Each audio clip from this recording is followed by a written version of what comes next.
impromptu session of Walking Chronicles. As much as well, the weather is not so bad today, so I decided to take a walk as I'm going to visit my cousin who just had surgery. I decided a walk would be best. I'll take a take a cab back, an Uber back. But in light of everything that has been going on, I decided a little chit chat today would be about domestic violence because that has been in the news and it has died out just as quickly as it came on. As I think most of us have heard about Vice Mayor Nancy Mateo Bowen,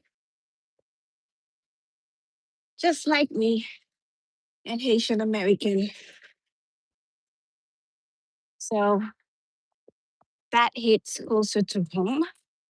So I feel the need to eh, talk about it a little bit. And I'm only speaking from my own experiences, my own thoughts. I am not a professional, nor am I here to give professional advice.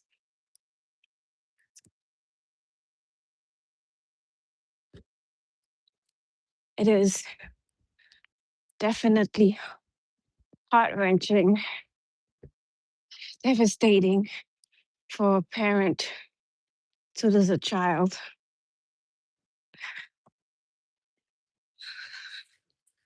A brother, a sister, a child to lose a mother in such circumstances. It's sad. And in her story, she was only 38 years old. 38, with probably a bright future. But as life may have it, cut short. Welcome in, whoever that is. Welcome in. I can't see who it is yet. Thank you for coming in. It's sad. I am not a parent. I don't have any kids, but I am an auntie to many, a godmother to many,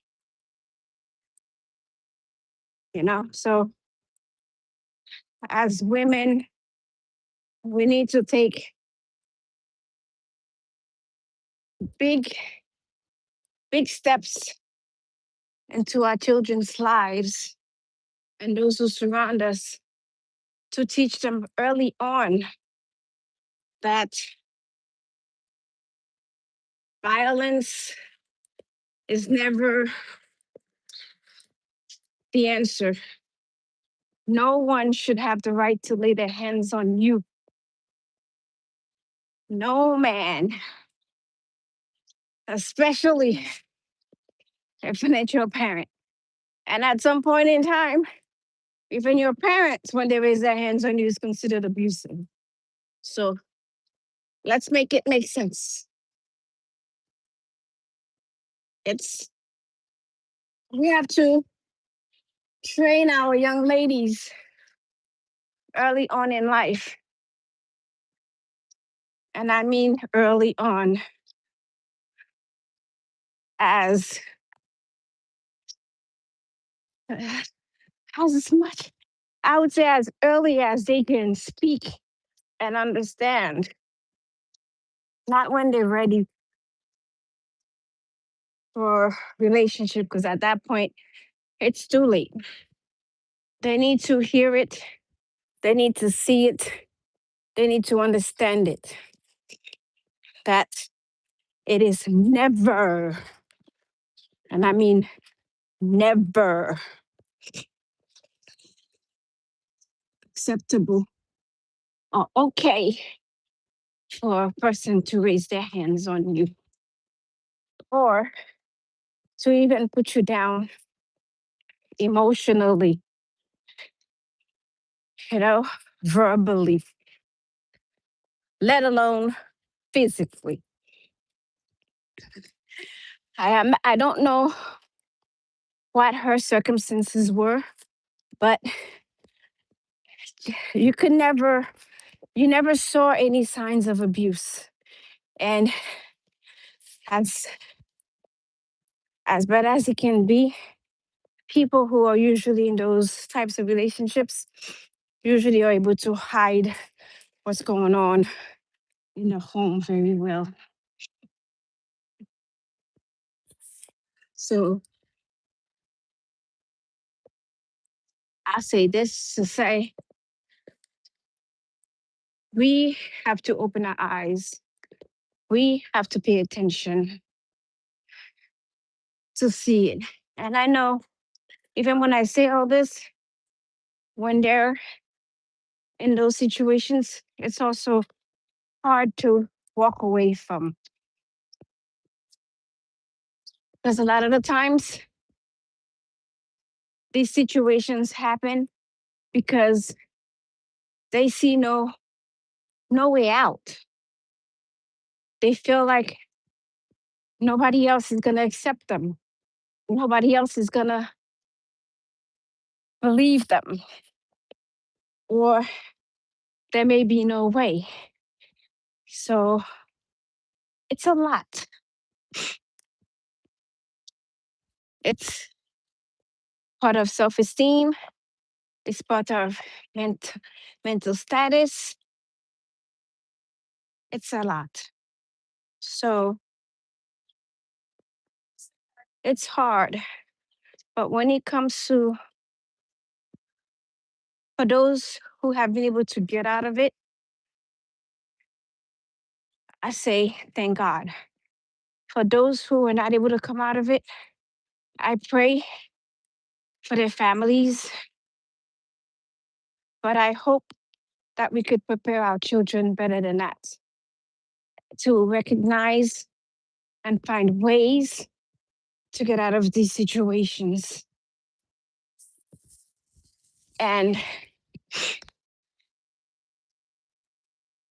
this kind of hit me a bit because over 20 years ago, I remember, I wouldn't call it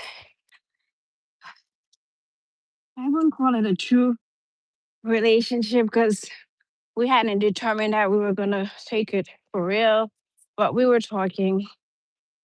I was in nursing school at that time, and I was talking to this person, shall we remain unnamed, who one day visited me. He was himself cheating, or whatever you want to call it, because, like I said, I didn't think we were all that serious, but accused me of cheating. When, mind you, I was in nursing school. I wasn't even thinking about that. Didn't even want to be bothered with anything else. Came to visit, and as we were talking, I got up to go do something, and this person followed me into the kitchen in my mother's home, okay, and put his hands on me, held me to my hold my held me to my throat against the closet, talking about I'm cheating. Well, I have to say that was a eye opener, and that was definitely the day I knew that there was the end of it. And mind you, Towards the end, that weekend this happened, he was getting ready to marry his ex-girlfriend. Boy, boy, boy. But I knew about the wedding. I knew about the story. I played dumb, but I knew at that point that I had to let him know if he laid his hands on me in my home, he might not live to say much about it. Because you don't come and attack me in my home and think it's okay. And this is the type of thing where I would think if I was, if the relationship would have to go farther, I may end up dead. Because a person like that, I won't trust you in any way, shape, or form. Don't care what you say. Because if you could do that, we're not married yet. I can imagine how much violent you might be, or where I might end up at your hands because you're upset about something. So I say all that to say, I saw the signs. I saw the sign. Don't know that it would ever get to be worse than that. I can't predict that because he never showed me that he was violent. I mean, you get a little outbursts here and there,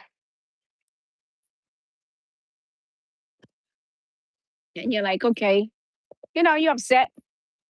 You can be upset, but keep your hands to yourself for all I care. So never saw a sign, but that day it definitely did tell me something. But what I did, I was ready to run in the kitchen and get a knife.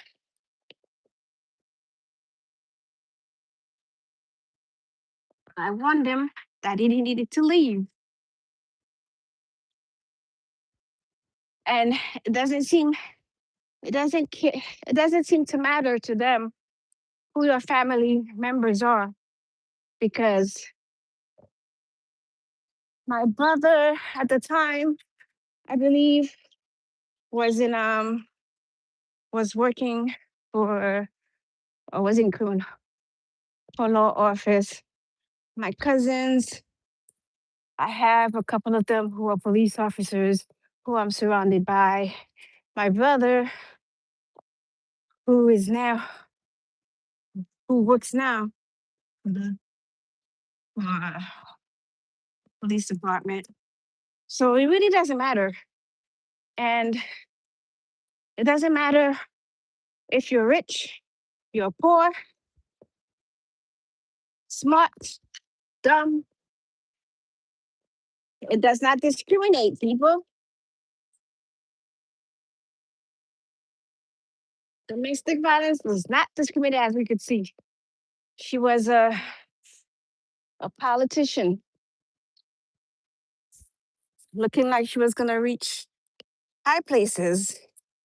Days before this occurred, she was supposed to be letting us know that she was going to go for Congress, which means she was aiming for high places. She had a bright future. And guess what? Today, she's no more. And no one can, we have yet to figure out why this happened. The only thing that was said is that he couldn't take it anymore.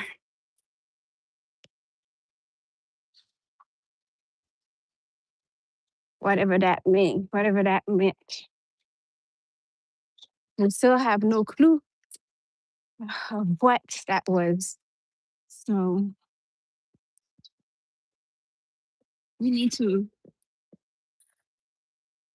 teach our children early on, not just the young ladies, our young men also, that they need to keep their hands to themselves. Violence never solves anything. And as he killed this woman, he might end up spending the rest of his life behind bars. So, or at least part of his life behind bars. Is that worth it? I don't know. To me, I definitely say hell no. But I don't know. I'd love to think that we could we could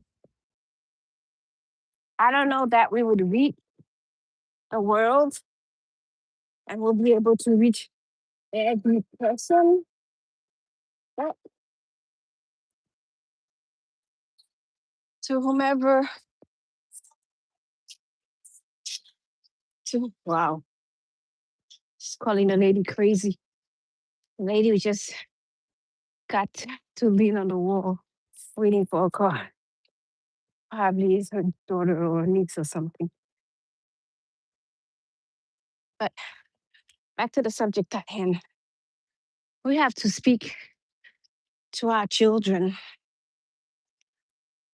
while they're still young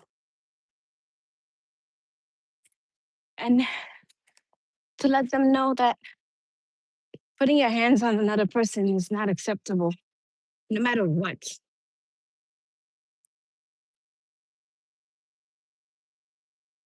Let's teach them early on in life that this is not acceptable.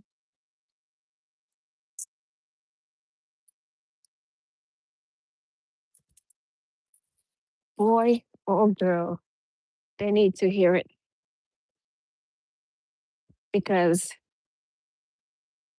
I have learned and seen and heard of stories where the tables were turned, where men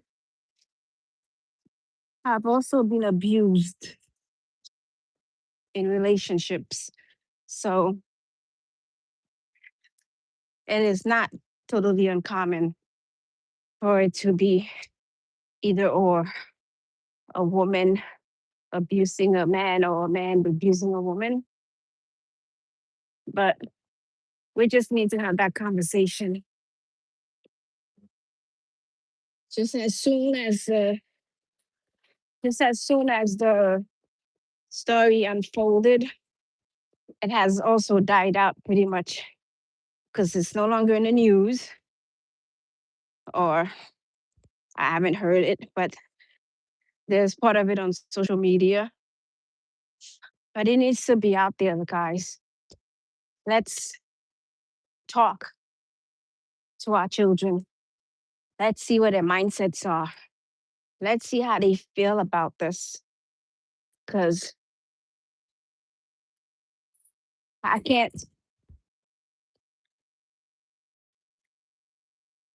I can't say that this doesn't hurt because all I can see are the bright moments that I saw of this woman smiling, doing the things that she did for support, looking out for her community. She was going places, and all that has been shattered. Shattered. Why? We still don't know. And only he can answer those questions, which he has not answered. So, in light of all that, I say I'll pray for the family. My condolences to them. and whoever else has to go through this kind of havoc or hardship or I don't know what to call it because this is nothing but terrible. But I'm almost at my destination. But to finish my story, this person left my house that day, got married that weekend. I see, I saw the pictures. I knew about the wedding. A friend of mine even invited me to go. I turned it down because I'm like, that's not me. But I have, I had seen him maybe a few years later. I went to IHOP with my cousin and I happened to be sitting diagonally across from him. Yeah. Yeah. He said hello. I said hello. Sat and minded my business. He was with whomever could have been his wife. And my cousin, who was sitting across from diagonally across from the girl, said, "If looks could kill, I'd, I was dead." I said, "Well, if only you knew the story." But nonetheless, who's that? Sorry. That's on a mission. Thank you for coming. I'm about to end my life though, because I am getting to where I need to go. I appreciate it. But I held no animosity because once I was done with the relationship, I was done. I saw him. He said hi. I said hi. I walked out. I said, he said bye. I said bye. No need to, no need to be upset or be angry because not only